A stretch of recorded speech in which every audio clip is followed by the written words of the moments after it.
Okay, everyone. So thanks for joining us on the podcast here.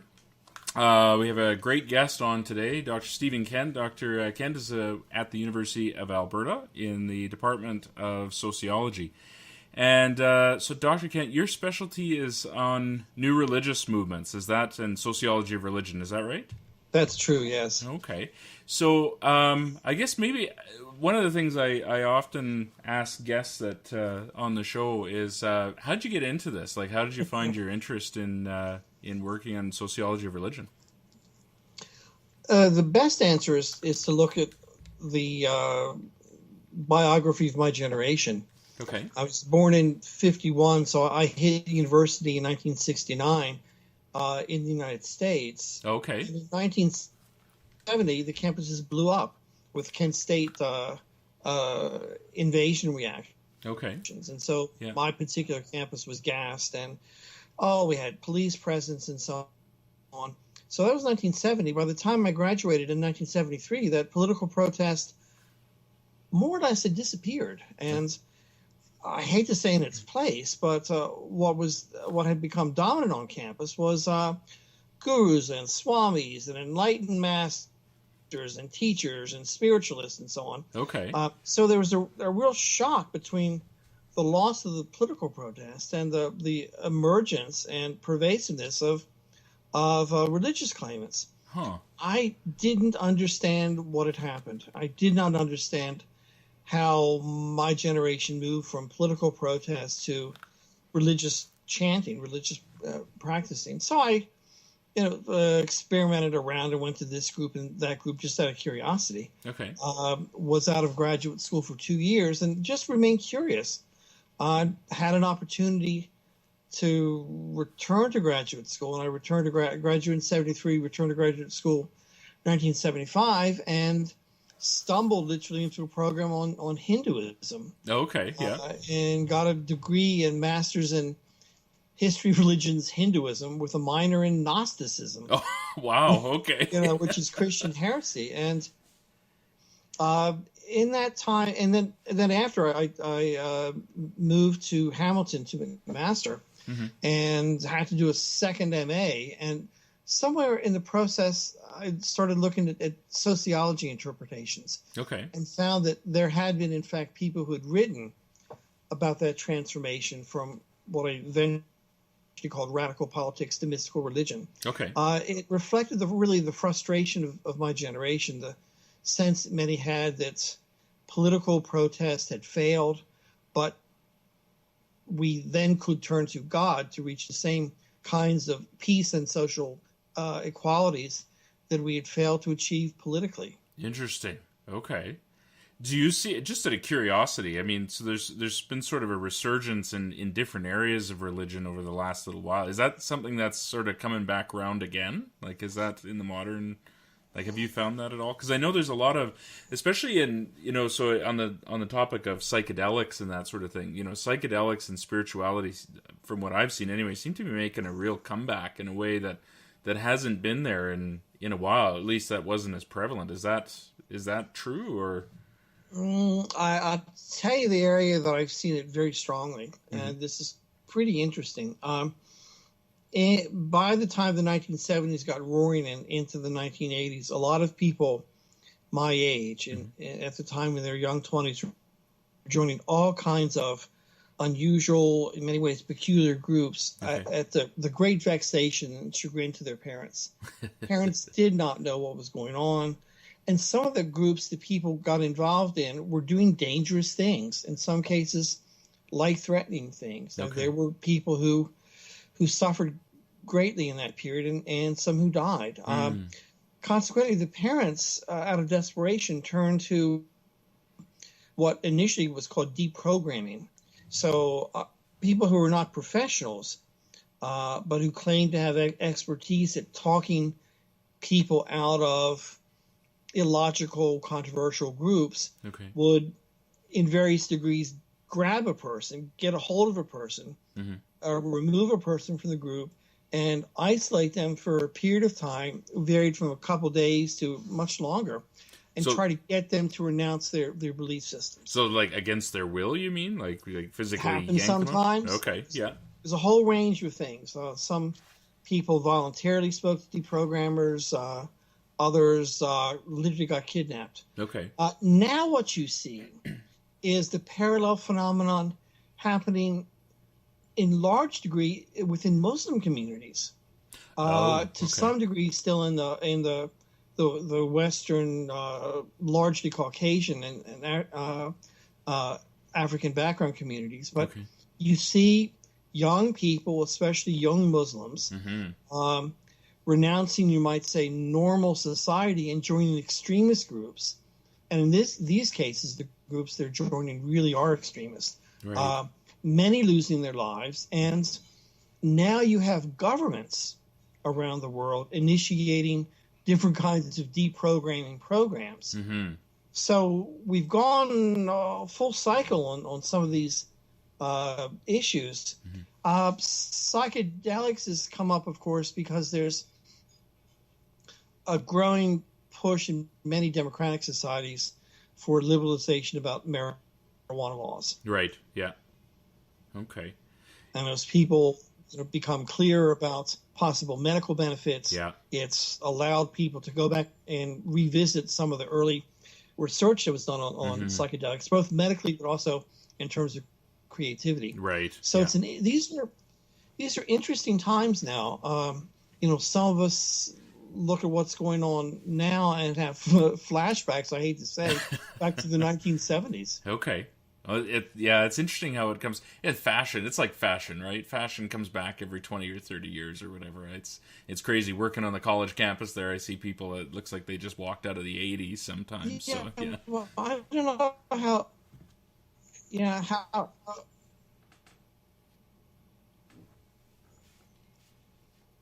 back to the night to my undergraduate classes, and they fit right in. Others look very different. So your specialty now, so talking about so your interest in this, and then your specialty in terms of your area of research. So it's on new religious movements, is that right? It's called various things. New religions, alternative.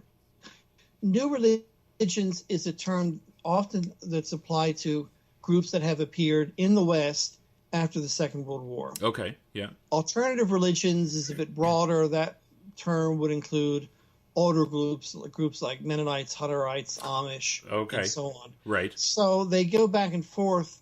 Some people say that the groups I study are cults, and there's a whole politics around the terminology and so on. Yeah. So alternative religions is the most neutral term. Okay.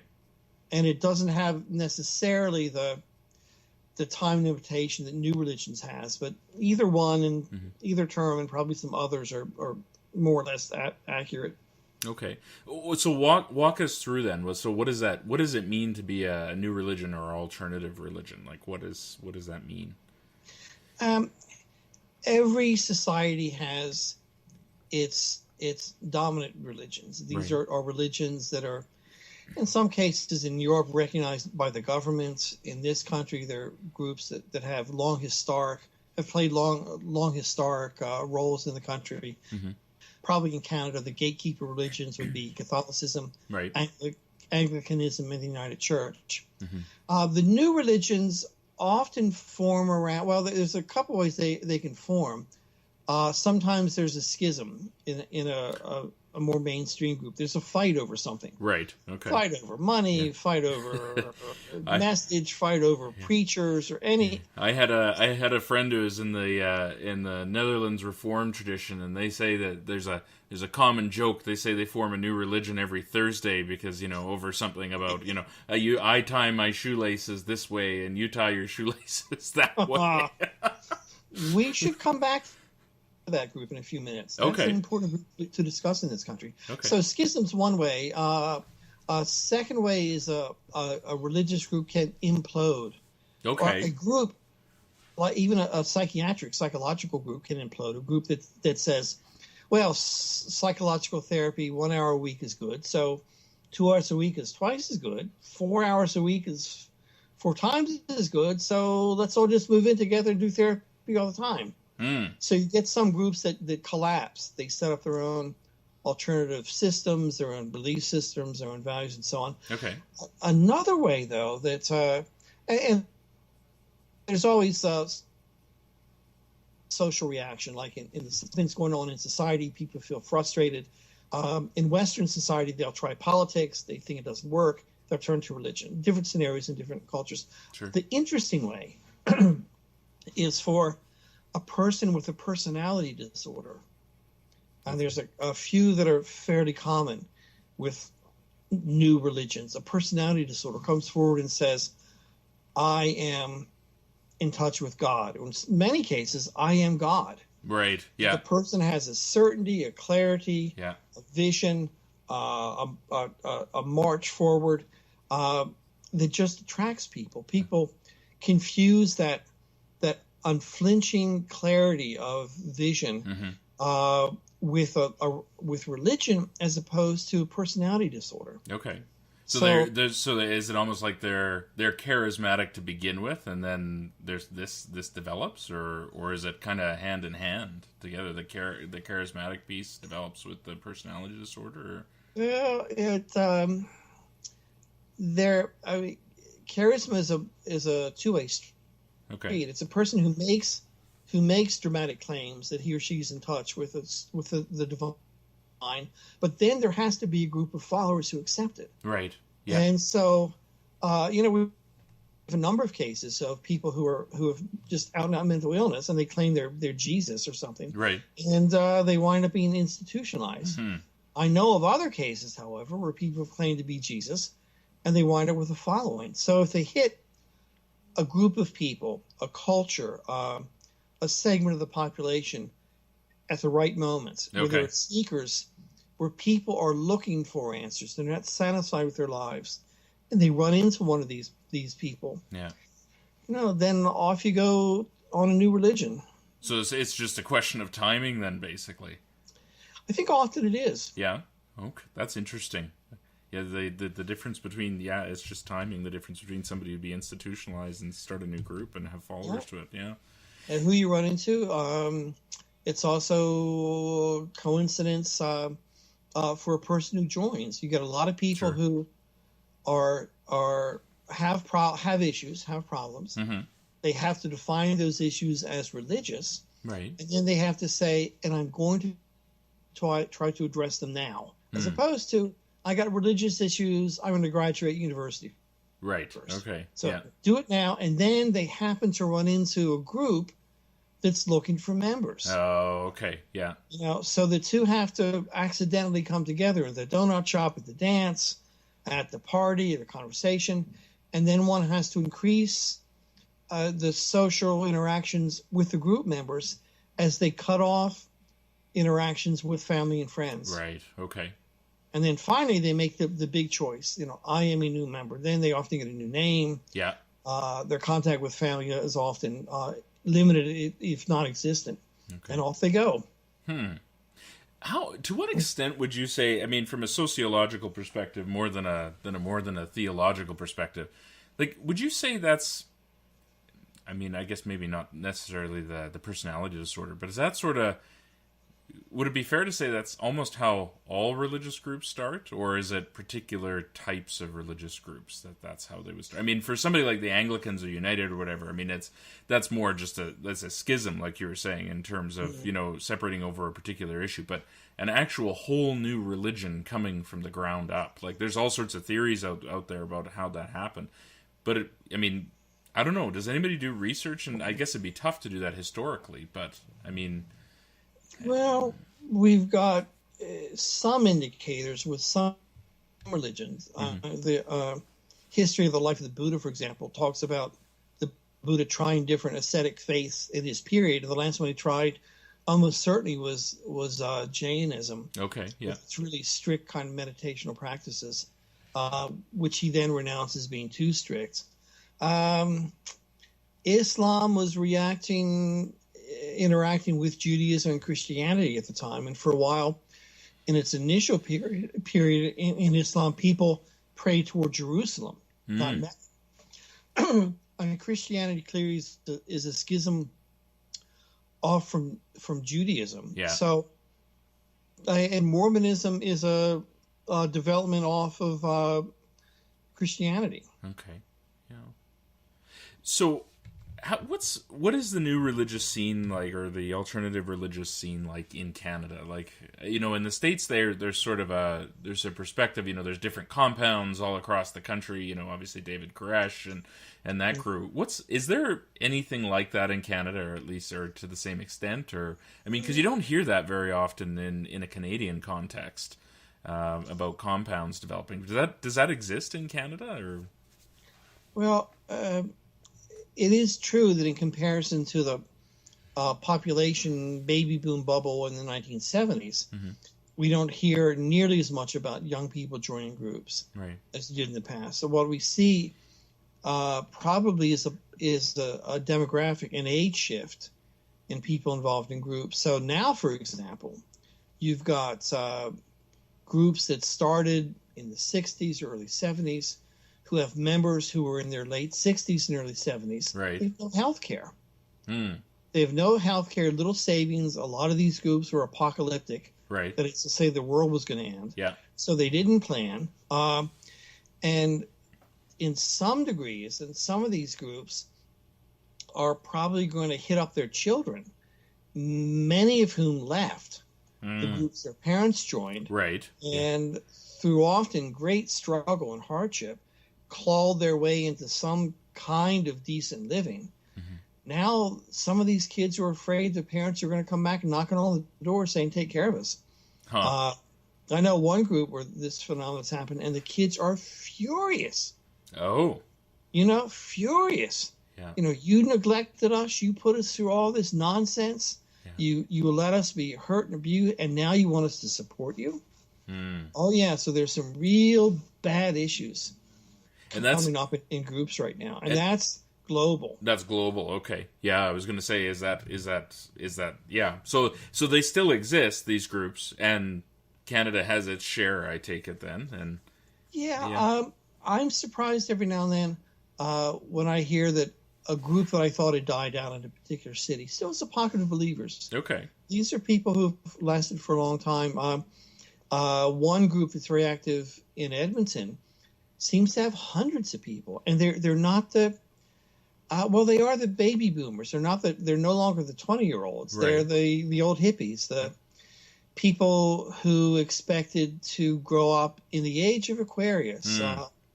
With peace, love, and understanding. And of course, that hasn't happened. Right. And so this involvement in a community gives them the kind of love and self-fulfillment with one another that they crave desperately at the expense of a lot of normal family relationships. Okay. So it's this too. It's almost like it's influenced by the same, because clubs and just regular service groups and that sort of thing, political parties, that sort of thing, have really suffered from a lack of an infusion of young people in terms of keeping them on. Are you saying like these are essentially, they're facing the same sociological factors as any other group? Like they're not getting a ton of new membership, young membership involved then? Certainly, a lot of the groups that were active in the period when I initially started looking around, they just don't get it now. But you do see phenomenon like a rise in yoga practices. Oh, okay, yeah. Nothing necessarily cultish about it, except a graduate student of mine was getting on a plane in Edmonton a couple of weeks ago, and he was getting his ticket. A couple of yoga practitioners walked up to the checkout area, threw down a mat, and started doing yoga in front of people. Oh, seriously? Okay. Yeah, so he was... It's like the modern-day Hare Krishnas or something. That's exactly what he said. Yeah, okay. And the Krishnas didn't actually do yoga, but it was that kind of solicitation in public. What you also get now is a whole raft of alternative medicines and alternative diets and alternative pseudo-health practices, anything from naturopathy to homeopathy to fear of immunization and so on, that are not often are related to religion, but Right. needn't be. Now, you mentioned, for example, this group out of was it Holland, or you said your friend was a member of this Oh, the of the Dutch. Netherland reforms, yeah, yeah. There's a lot of Netherland reform folks and Christian reform folks down this way, and Very, and down Lethbridge. these are very strict people, aren't they? Yeah, very strict. No, like Yes. Okay. usually no TV and that sort of thing. Yeah. Yeah. Hmm. If you look at the recent example of vaccination Yeah. refusals, going Hmm. back to the last 20 or 30 years, it is that group, I believe, Yeah. that's had a history Hmm. of refusing vaccinations, Yeah. members moving back and forth between Europe and British Columbia and Alberta, Right. Yeah. and bringing, spreading illnesses Right. Yeah. back and forth. So, here's a case where a religion in this country is having a dramatic impact Hmm. upon people's medical practices. Yeah. Yeah, Yeah, it's been historically a very big issue around the Lethbridge area and up by Granham, yes, because there's a lot of folks of the Christian Netherlands Reformed up there, and yeah, that's just it. Public health goes. My mom used to be a public health nurse here in Lethbridge, and I know that I know some other folks that are public health nurses, and they kind of go a little crazy because they're not sure what to do because so many people are refusing any sort of immunization and that sort of thing along the way. So and my understanding about why they do is they fear that taking a vaccination would be interfering with God's will. kind of like Jehovah's Witnesses and blood Well, transfusions, or I think these groups are strict Calvinists, okay, yeah, and Calvinists believe that from the beginning of time, God chose who would be saved and who would be damned. right, It seems their belief is also at the beginning of time, God chose who would get sick and who wouldn't. okay, So vaccination is meddling in God's will. gotcha, yeah, okay. And so the place where we Sorry, there's oh, sorry, it's my phone. Just sure. you just keep going. Okay. A place where a lot of activity seems to go on and we don't get good indicators are in some of the independent fundamentalist Christian churches. Okay, I mean, here you get individuals, pastors, who claim that, and it varies, they're speaking to God, God speaks through them, they're receiving messages, and the congregation comes to believe that they cannot act without the pastor's permission. oh, okay, yeah, And there are just problems yeah, that happen, and families break up. We also have, certainly throughout North America and really in different parts of the world, we've got sovereign citizen freeman movement that had some religious overtones right, to it. So religion has shown up in different ways now. I haven't. There are still some small pockets of white racists. yeah, They're not large, but they do appear from time to time in parts of Alberta, and I think different other cities. And those groups can have religious components. okay, And then, of course, all that's going on in Islam, as you indicated earlier. Right. There's a tremendous amount going on, and sometimes people migrate to this country to escape persecution. Mm-hmm. Other times they come over here and continue the battles. right, yeah, And in some cases, they escape to live a decent life, and their kids pick up the very battles their parents had tried to leave. Wasn't there just a case of that? I think in Edmonton where there was where it was somebody who'd moved. I don't remember from where, from Africa, and he'd moved the family here, and then the two kids picked up and went over to ISIS. Then they went over to Syria. Yeah. Yeah. The Somali community's been struggling. Right. Yeah. Right. In Alberta, trying to get its bearings.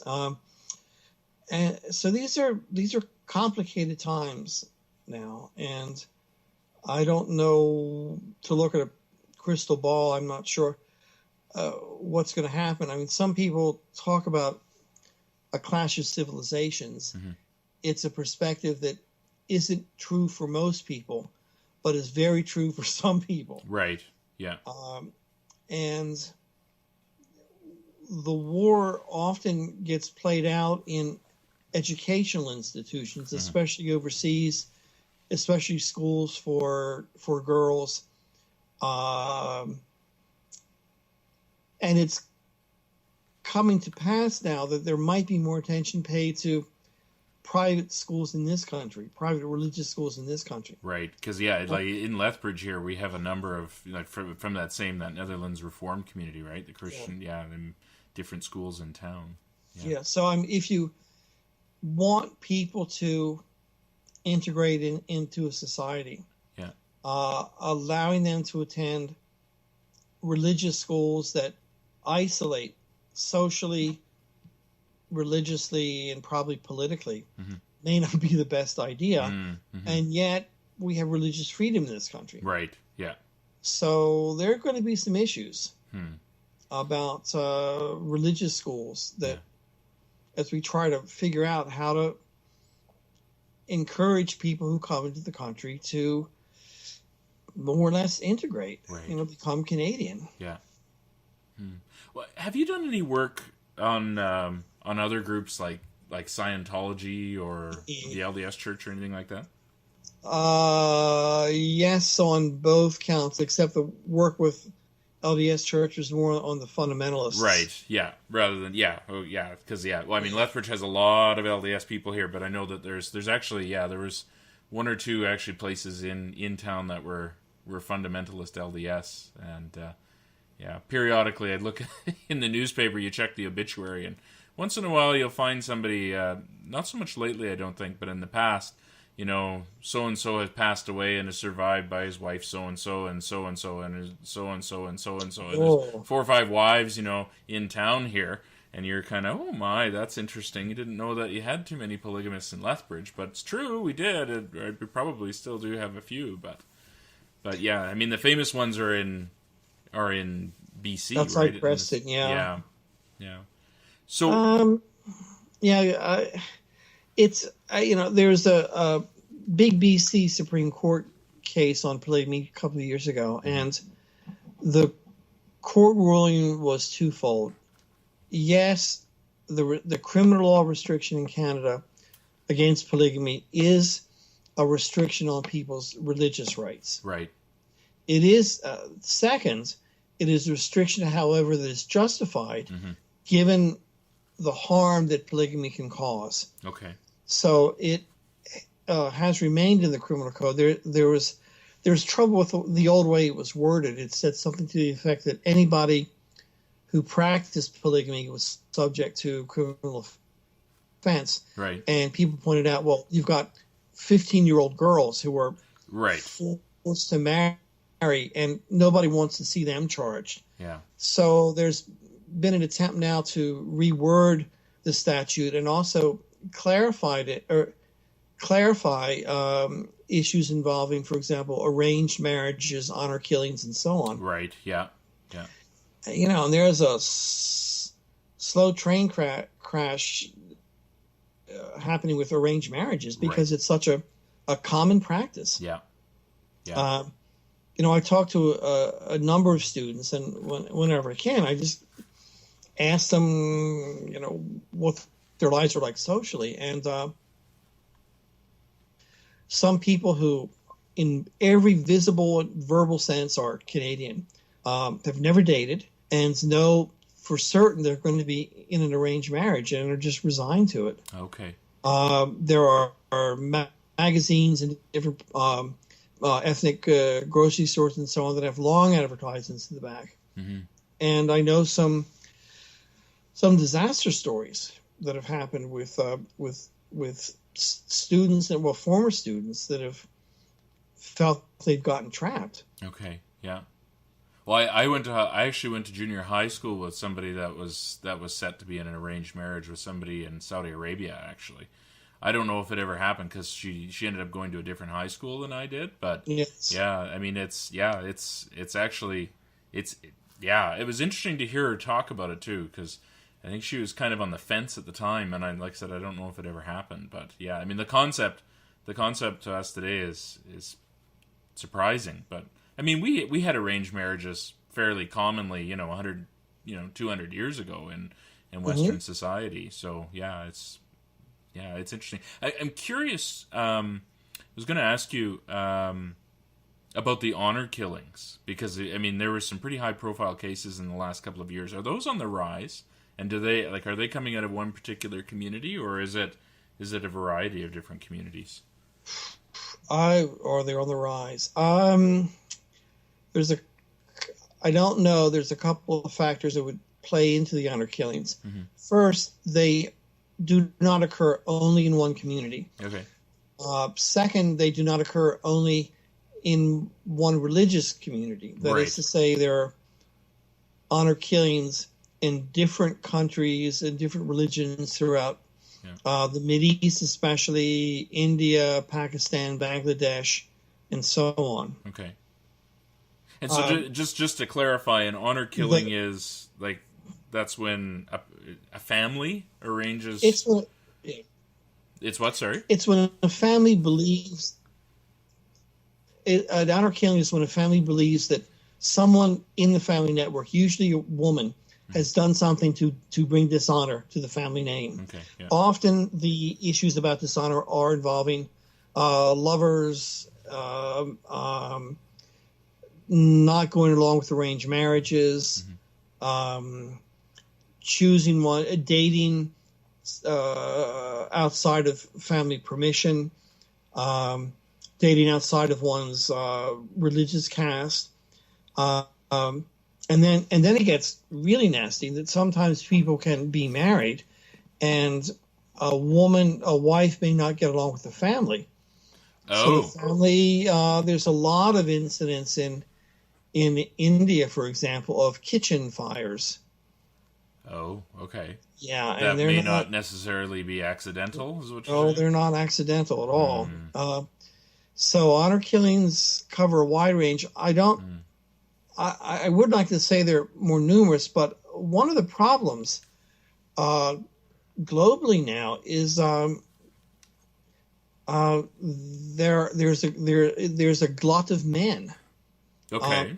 Because of infanticide practices in various countries. Right, like China China's got a big problem on its hands.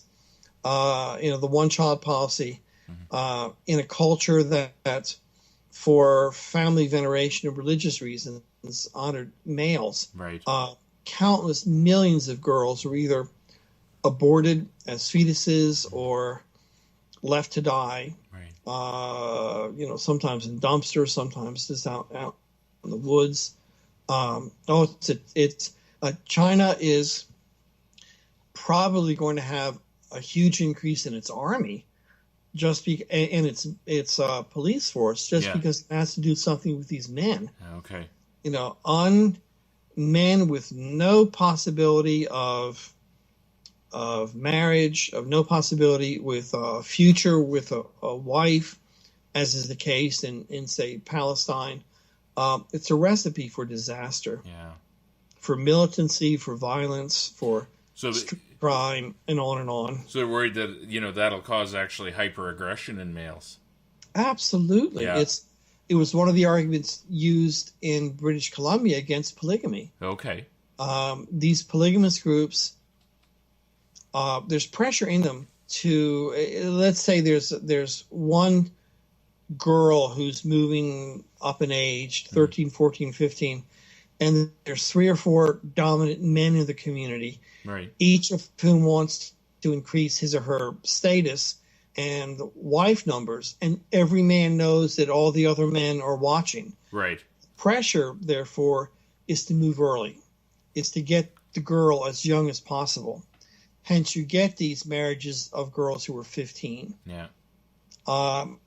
And when you do that, when you remove women 15, 16, 17, 18, 19 out of society, you've still got the boys, their peer groups. Right. Existing, looking around saying, what future is there? Yeah. The police force in in Arizona and Short Creek and Utah and Arizona, the two communities that combine on the border, had as a major function keeping the young boys separated from the young girls. That was a police force function. Seriously? Because the cops were polygamists. Oh, wow. That's wild. And so girls who were sexually abused, who didn't want to be in polygamy, they had no place to go. They couldn't go to the cops. No. That's crazy. So what ends up happening then? Well, a lot of the boys get kicked out. Okay. So they get thrown out. In some cases, there were instances of police and or family members driving the boys to the edge of town and pushing them out the door, and that's it. Now, they have poor educations. Yeah. Certainly haven't finished high school. Yeah. The only skills they may have would be things like house building. So they tend to get involved in construction issues. They have no real experience with the outside world. Right. And so they often get involved in, sex, drugs, and rock and roll. Right, yeah. Repressed their entire lives. It's like, springs in a can. Boom. Those snakes that, they're in the spring snakes in a can, and just explodes everywhere. Oh, sure. Yeah. So it's a real danger. I think the Supreme Court ruling in BC was a very good ruling. It's very thoughtful. See, it's interesting because I had always thought that the polygamy laws and the issue with them in the modern context was what you were talking about before. I mean, arranged marriages with kids. I mean, they're not women, they're kids. Like they're 13, 14 years old. And that was sort of the modern issue with polygamy. But I mean, if you're making the argument, if you're 18 or 19 or 30 or 40 or whatever, and, there's sort of a shared consent, who gives a damn? But you're saying there's bigger issues than even just the fact that it's child sexual abuse. I mean, that's but one issue in this whole question. Yeah, a human right defined in international human rights codes is that no person has the right to interfere with an individual's sexuality. Right. Arranged marriage interferes with a person's sexuality because it essentially determines with whom one will be intimate. Yeah. And one of the problems, of course, with human rights codes is that they are built upon Western individualist assumptions. Right. They really have to be. Yeah. And when you run into countries like some in the Mideast and some in South Asia, they say, look, we have a different set of assumptions about what's important. Right. They value their sense about a community over the rights of individuals. And there's real global clashes now. Yeah. Over nature of family and other things too. Yeah. Yeah. And so they move, people move from one country to another that move into the West. Yeah. And there's going to be clashes. Steve, I wanted to ask you, because I mentioned it there, you've done some work on Scientology, and Scientology's kind of, I mean, obviously with Tom Cruise and, the Hollywood crew, and was it John Travolta is the other big one, right? In Hollywood, yeah. So I guess, can you chat with us a little bit about that? First of all, what is it? And second, is that a growing movement, and especially in Canada, or is that more of a U.S. thing? Different ways exist to answer the question, what is Scientology? One answer, and by no means is a flip answer, is that Scientology is the cult of L. Ron Hubbard. Okay. All of anything Hubbard wrote or said is Scientology scripture. Okay. And so, Hubbard was involved in a number of activities, from music to supposed drug rehab to education techniques to pseudotherapy, pseudomedicine. And Scientology is involved in all of those different areas. Second definition is that Scientology is a multifaceted transnational organization only parts of which are religious. Okay. See, so whenever a group starts talking about past lives or lives on other planets or, well, supernatural elements, then we can consider those issues to be religious. Right. Okay. When they're talking, however, about drug treatment, Yeah. how to get a person off drugs, or how to learn to study better, those are events that take place in the secular world, and we can measure and test them. Okay. Yeah. Now, what's happened with Scientology is that it's fought over and against a religious designation for a number of years, but then finally realized that in most Western societies, a religious designation provides a lot of benefits, including different tax reliefs. Right. Yeah. So in most Western countries now, Scientology prefers that you call it the Church of Scientology. Right. Okay. And a lot of us prefer Scientology because we don't want to just emphasize one religious aspect and neglect all the others. So the question always comes up, is it growing? Even before we spoke tonight, I was looking through a Scientology publication that talks about all of the different buildings and organizations and countries that it's active in. And so if you look at physical buildings, you might make the case that Scientology is growing. If you look at numbers, right, people who are actually practicing Scientology, every indication I've seen is that it's dwindling. Okay. That maybe as low globally as, say, 50,000 people. The internet's killed it. Oh, okay. The internet, you get interested in this group. Someone stops you on the street for gives you an IQ test and says, "Oh, we can make your IQ higher." You go home and say, "I wonder what this group is," and right there you go. Google it, and off you go. And there's been so much in books and television shows and documentaries, comedy shows, and so on, where Scientology's come up. It's most new religions die. Okay.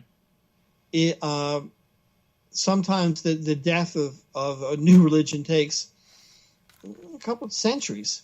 Yeah. But they explode for a particular time in history and culture. Hubbard was a peculiar individual. Some of us believe he was a malignant narcissist, although he was never clinically designated. But his ideas and his presentation sounds dated. If you look at Scientology's books now, they've really jazzed them up. They're really space age in their presentation and covers and so on. But there's a core of doctrines in there that just doesn't, for the most part, receive scientific validity. Okay. What do they believe? Like I mean, you could go on the internet, but that's the double-edged sword with the internet. I mean, you can find all sorts of true information on the internet, but you also find all sorts of BS on the internet. Like, what do they actually believe? What's sort of their core tenets? You often hear the phrase that Scientology makes the able more able. Okay. So it would say that it doesn't deal with psychiatric cases, although we can come back to that one because it has certainly in the past. But it helps people identify the events in one's current life and also events in one's past lives that hinder one from realizing one's full potential. Okay. So it's a strong self-help kind of component to it. Well, no, self-help. I guess loosely. What's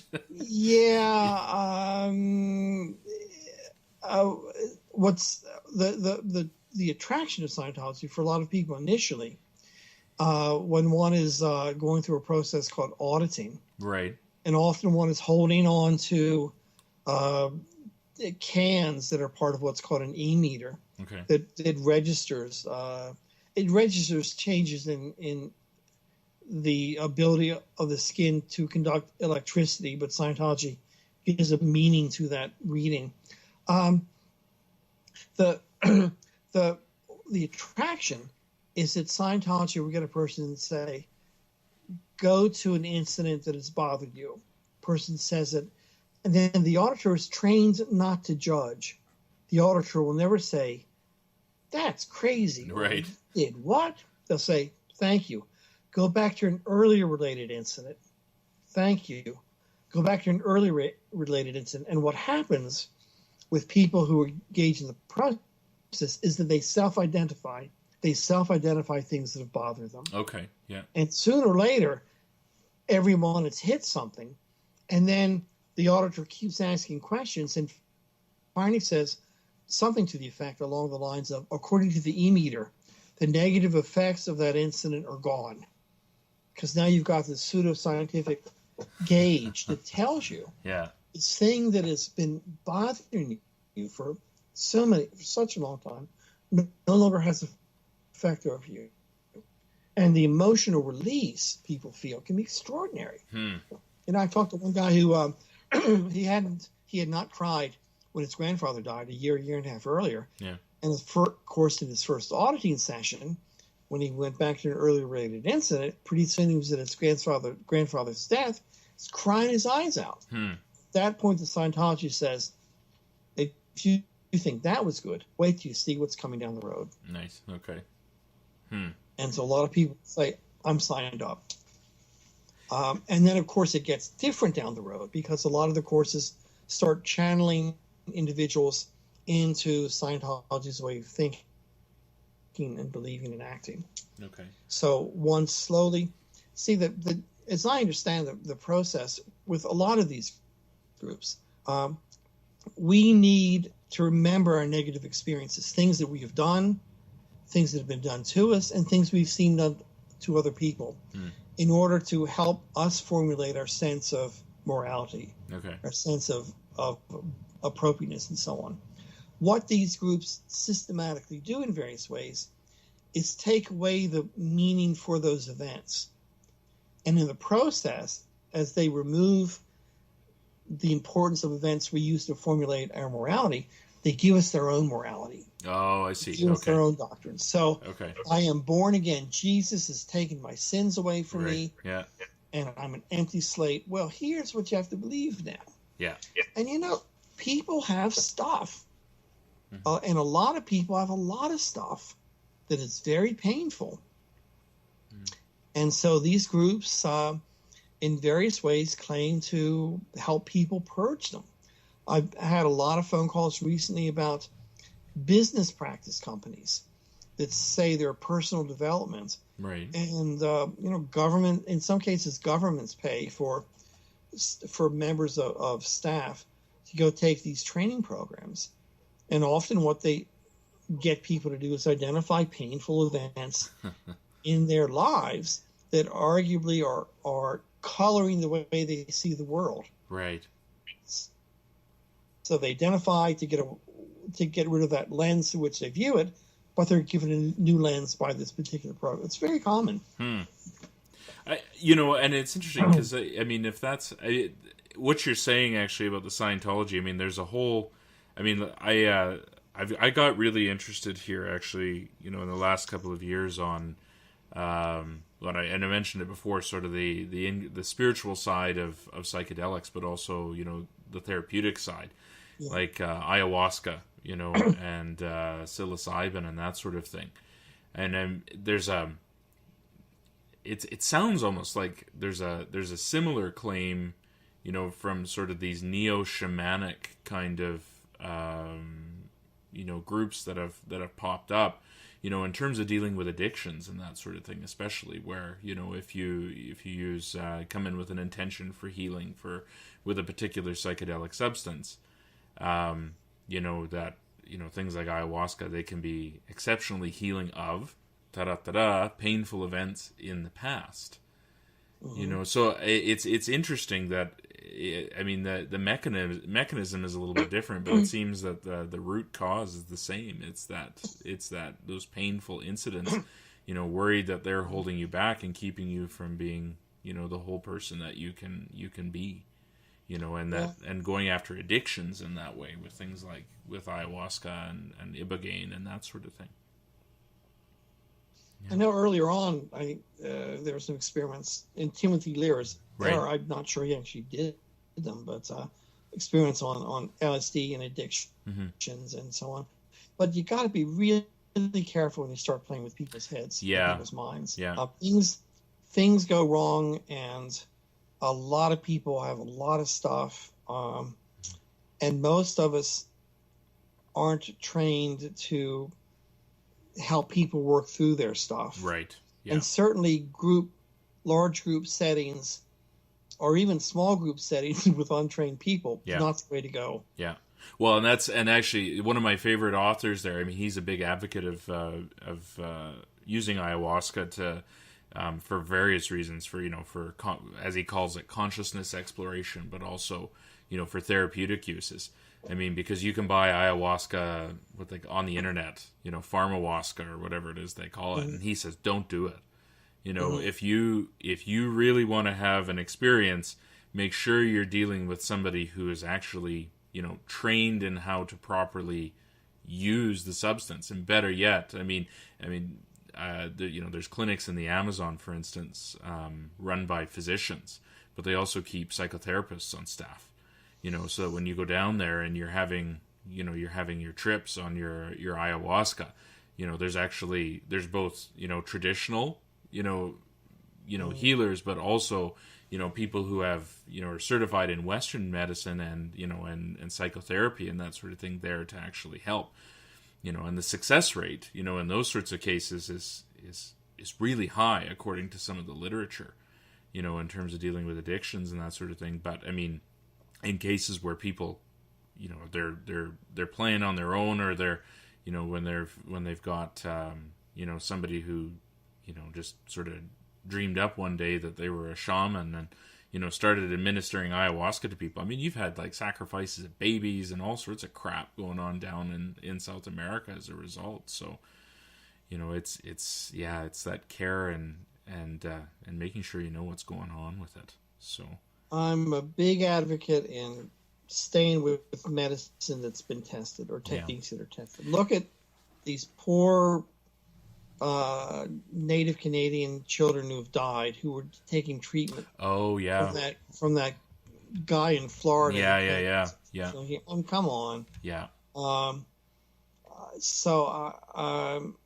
There's such a facing mortality is very, very difficult, and there's always been a market for alternative claims, almond pits and whatnot. I remember, and that are just dangerous. Yeah. And we're not going to get out of this alive, and some of us are going to be hurting more in the process as we leave. But we can be exploited, and we can be screwed up even more. Yeah. It's life is tough. Yeah. I wanted to ask you a couple other things. I wanted to ask you one of the things that I've chatted with some other folks about is sort of the new atheist movement and sort of the religious overtones. Would you almost classify that as a new religious movement, like the Dawkins of the world and the Hitchens and that crew? In theory, it shouldn't be. Okay. To the extent that the new atheists are supposed to be basing their conclusions on science. Right. And science is supposed to be a process of verification and replication, that you're supposed to be able to replicate research findings. Now, it's not always true in science you can do that. A lot of qualitative research you can't. A person studies a group at a particular moment in time, there's things change, members change and so on. But the basis for a lot of atheism and skepticism has to do with understanding how creation was made from a scientific standpoint, and the limitations that creation process places upon our ability to know. Right.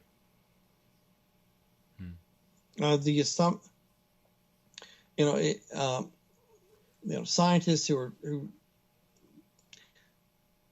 astrophysicists will seem to be in agreement that the world or creation exploded in a big bang, and I see different dates, 11.5 to 13.5 billion years ago. Right. And that the violence of that explosion, the sheer intensity of it, was so dramatic it inexorably altered any material that may have existed prior to it. Mm-hmm. Consequently, all of us are the product of that Big Bang, and there's nothing necessarily in creation that allows us to break through that barrier of the Big Bang. So in terms of whether God caused it, we just can't get back there. Yeah.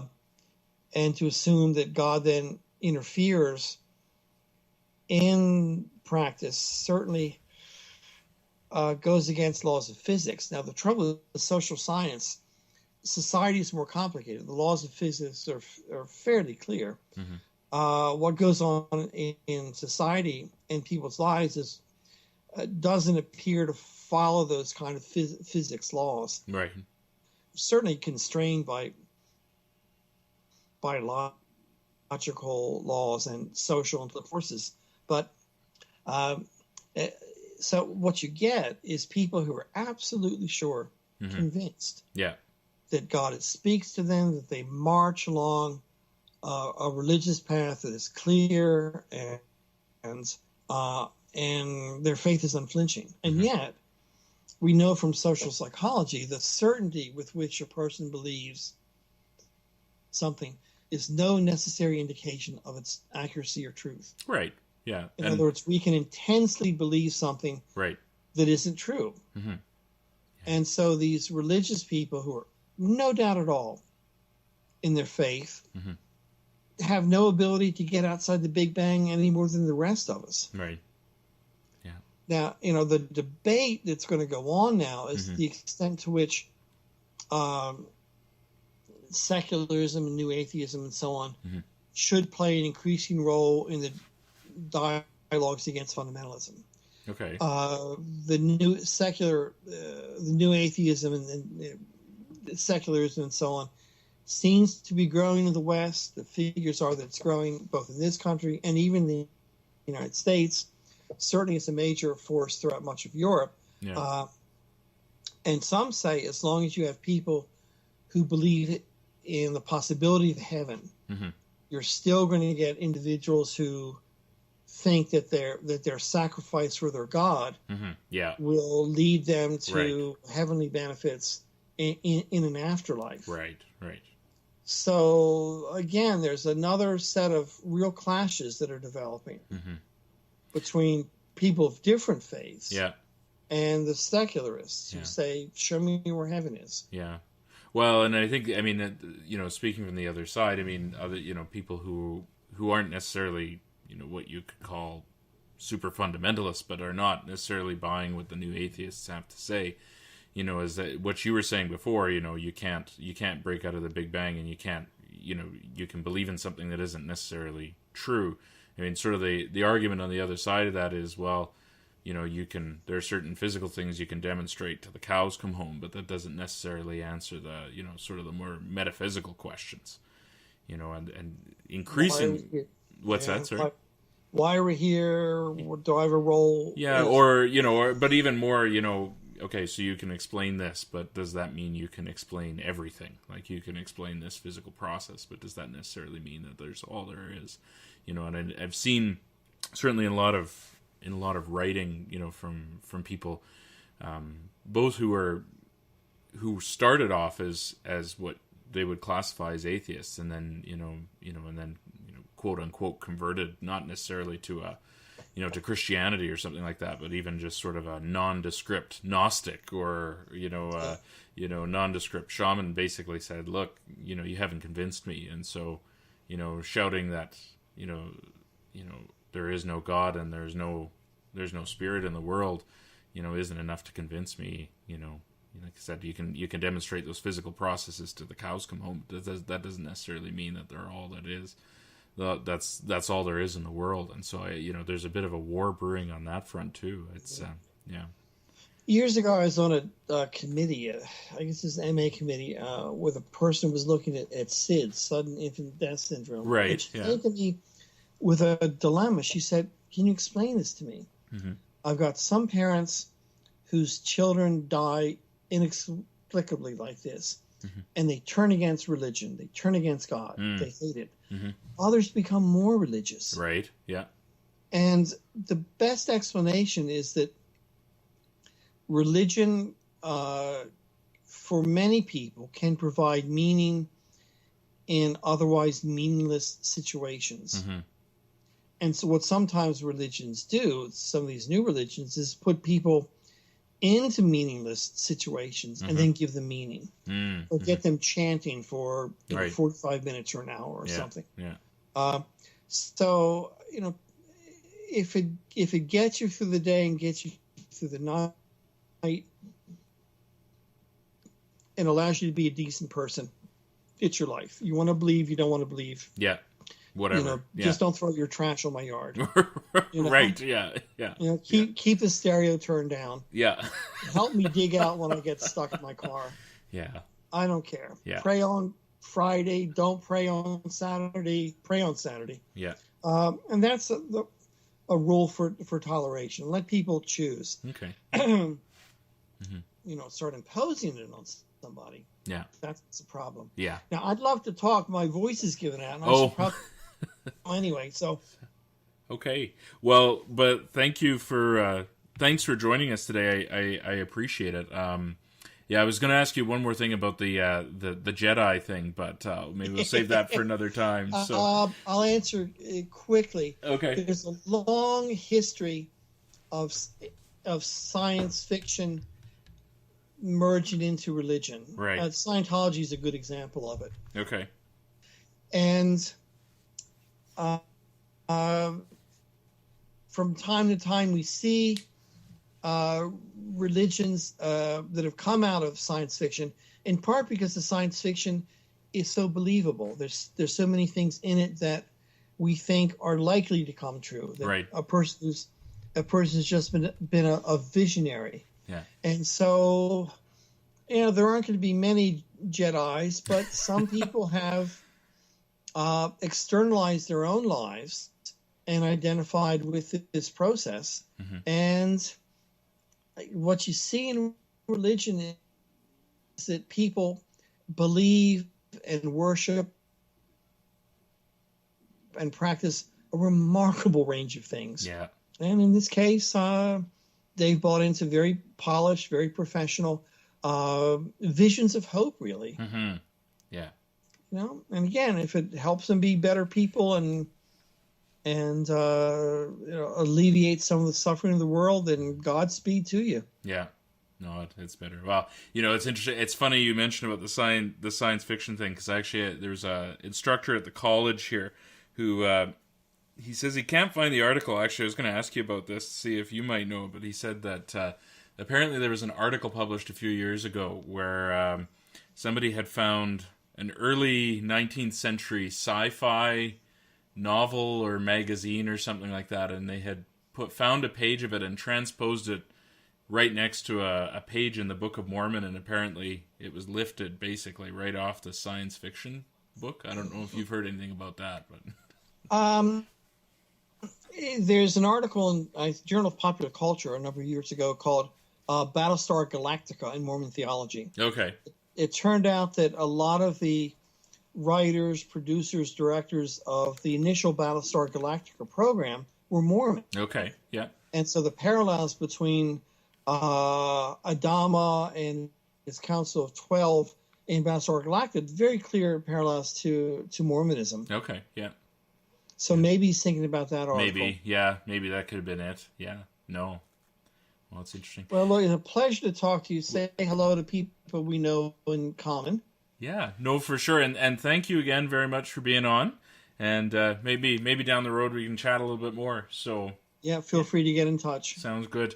Well, thanks again, and for the viewers, I appreciate you tuning in. We're going to be having some other podcasts here coming in the next couple of weeks. Some local businesses We're going to be doing some more political stuff too down the road here, given that it's going to absolutely be a federal election this year and very likely to be a Alberta provincial election. So we've got some stuff brewing in the pot on those ones. So until then, take care, and we will see you out there.